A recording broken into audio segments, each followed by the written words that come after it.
I mean, he kind of reminds me of Taysom Hill just in terms of his athleticism size. It's not like Taysom Hill's scanning the field or he's okay as a thrower, but I don't know. I mean, maybe if you could put him on a team like that, the kind of guy you bring in as the wildcat quarterback on the 7-yard line. Yeah, like that package of things. Yeah. Yeah, that kind of role would be something that you could possibly use him at, because that's definitely, I could see him being able to run the ball in the National Football League. Like let's say you went real forward thinking and your quarterback was Josh Rosen. But Josh Rosen can't move, and you want like a platoon. You want to pair him with someone who can move. You would pair him with someone kind of like this, who is a great runner and can throw like a defined read, maybe if it's open. Yeah. Maybe we'll see a quarterback by committee in the next few years. It could happen. You never know. You see that in college every once in a while. Yeah, you throwing a little curl down here to the bottom, and it's good placement. And it's the outside, but it's just too high. Yeah. It's just not. And I say Kellen Mond isn't naturally accurate. He's a whole lot more accurate than this guy. Oh yeah, we've the part of why I wanted to look at Newman is because Jamie Newman is a name that people have been bringing up as a draft, somebody to draft. I just saw him on a mock draft the other day going to the 49ers in the 5th round. Well, I mean, I think the 5th round is about where he's going to go. Yeah. But I would be more interested in Kellen Mond higher in the draft than this guy, who I think a lot would have to go his way for him to ever become a starter. Well, yeah, and then so far.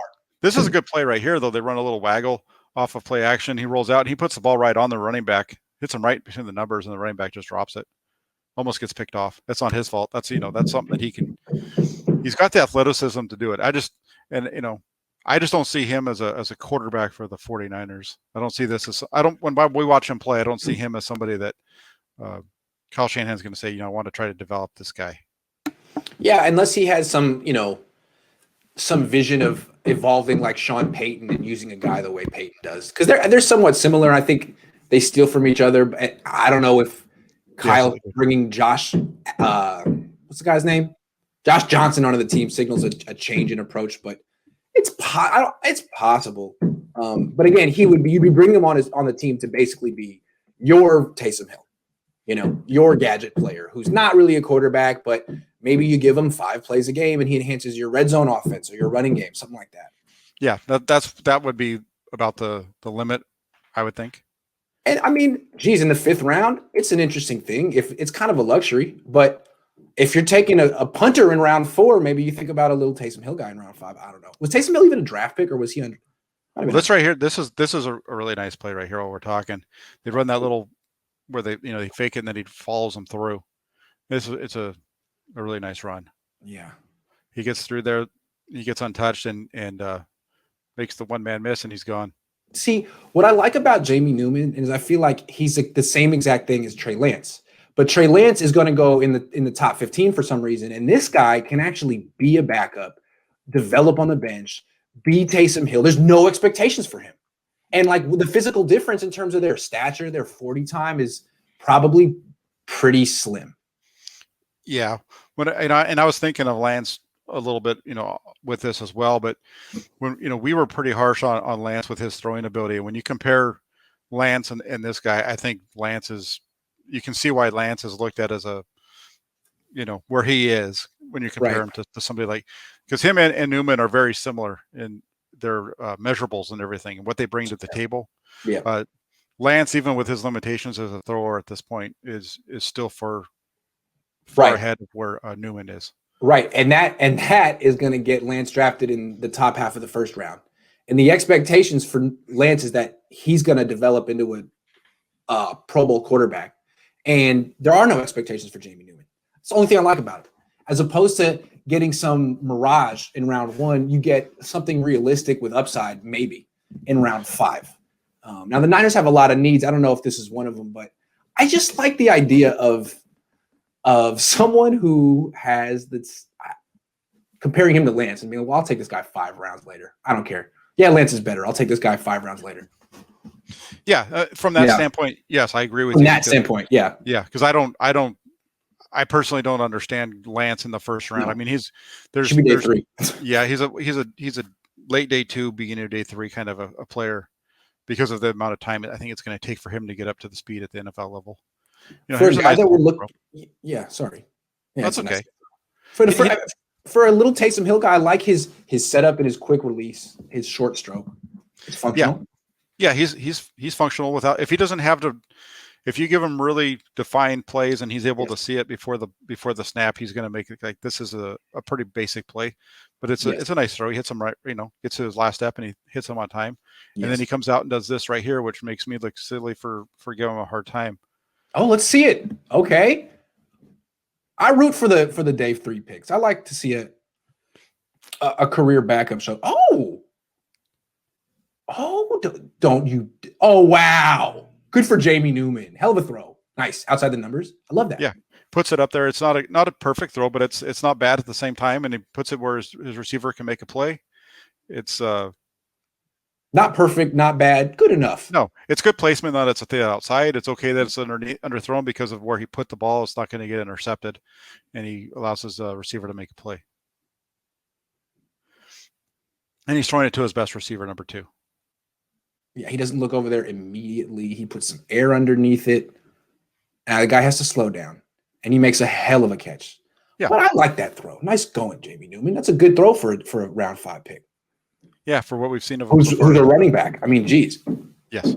Nice throw. Yeah, I mean, if you are looking for a Taysom Hill type, you want someone who can push it down the field. Taysom Hill sure can. Yeah. Yeah, he can. He has an extremely strong arm. Exactly. Newman has a strong arm too. We're going to see that. I agree. We kind of saw that one right there. It was a little behind him, but there's another one that's going to be coming up where you see him be able to air it out. And like when Taysom Hill comes in the game for most of the time, when Breeze is healthy, it's usually to run the ball or like make a throw to one read. A clearly defined read, not like sit back and scan the field. Yeah, we're going to come out. We're going to do a. Maybe kind of a flea flicker kind of thing where we're going to make it look like a run. We're going to toss the ball back to you and you're going to be able to throw it down, 50 yards down the field and we're going to hit it. And you look at one guy, if he's open, go for it. If not, run, scramble. Yes. Mm-hmm. Yeah. That's exactly how they use him most of the time. Yeah. And that's how this guy's not going to become a full field progression. It's just not going to happen. But there's maybe a role, a place in the modern NFL for a day 3 guy making $750K who can come off the bench and give you a little something. I don't know. Gadget players are on the rise, Jack. Yeah. No, you're right. There's roles for it, especially with them starting to. We'll see if they allow the expanded rosters again in 2021. If you can have a couple extra guys up and on game day, that kind of stuff. Good call. More likely. If you do have a guy like this, he has to play special teams, right? He's got to be able to do something other than just hold the clipboard for 5, except for 5 games. So you don't have him on the team to play like 3 snaps a game, and covering kicks, personal protector on punt kind of stuff. Where that's right. That's the kind of role that you'd expect. And you can get him to buy into that if he's a 5th round pick. It's like, dude, you want to stick in the NFL? You're going to learn how to play special. You're going to learn today, and you got the athleticism for it. Yeah. He definitely does. I mean, he's like we both said, he's a big dude. So. No, I kind of like the idea. It's because I've been talking a lot about going cheap at the quarterback position. If you go cheap and you have a guy like Andy Dalton, be nice to have a backup like this who's totally different. And when say your run game is kind of stalling with Andy Dalton, bring this guy in certain situations, get it going, and give the defense another look. I think it's kind of cool.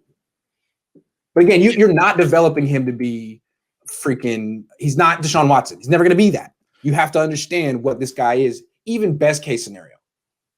Yeah. Exactly. He's a mid-day 3 pick. Yeah, he's 6'4", 230, so he's got the size, he's got athleticism. It's not like, Kyle's going to turn him into freaking no. No, he's not going to be a guy that's going to be no. You're not going to be drafting him to be a guy that's going to become a starter for you. No, but if you want to get a gadget player at quarterback he's maybe because I like the way he runs and he's got a strong arm and his receivers are giving him that's no help. It's not he doesn't place it well, but come on, dude. Yep. Bodies around him too. I like that. I mean, he's no stranger to pressure at this terrible school. You see how I want to like the day 3 picks and I want to hate the day 1 picks. I'm sorry. It's just how I am. You like to root for the underdog. I always do. I always do. I want to see something in these guys. Well, this one right here, this one's really bad though too. They're running a curl and this looks like me on the golf course. He He's throwing the curl out there, and he's about 5 yards short. Oh my God.